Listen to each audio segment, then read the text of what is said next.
Nous allons analyser dans cette deuxième partie les avancées et les reculs démocratiques sur la période qui s'étend de 1792 à 1870.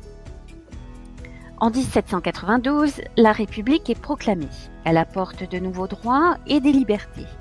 Mais la guerre engagée contre les monarchies européennes met la République en danger.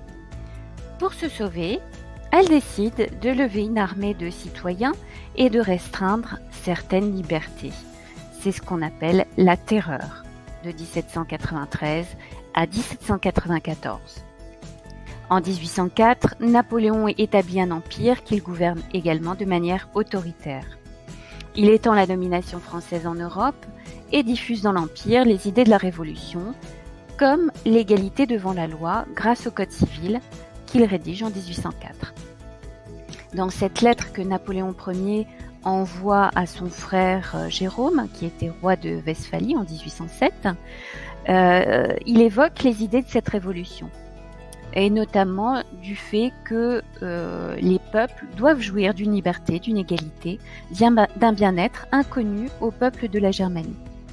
Et le texte qui doit garantir l'application de ces idées est le Code Napoléon, c'est-à-dire le Code civil.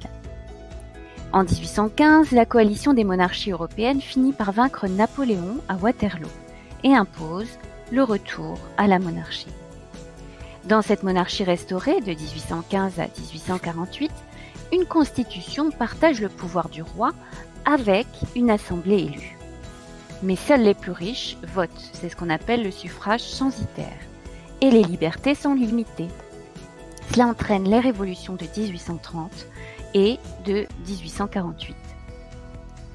La Deuxième République, qui s'étend de 1848 à 1851, reprend l'héritage de la Révolution française.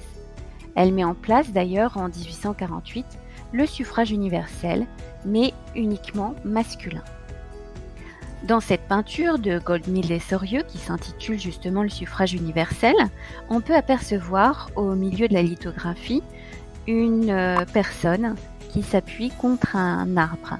Cette personne est Ledru-Rollin, chef républicain qui est opposant à la monarchie. En premier plan, au centre de cette lithographie, on aperçoit l'urne du suffrage universel et également différents symboles de la République, notamment la Marianne, qui tient la torche des Lumières et la table des droits de l'homme. À ses pieds, on voit une presse qui symbolise la liberté de la presse. À droite de cette lithographie, on aperçoit la société du passé qui est figée et inquiète.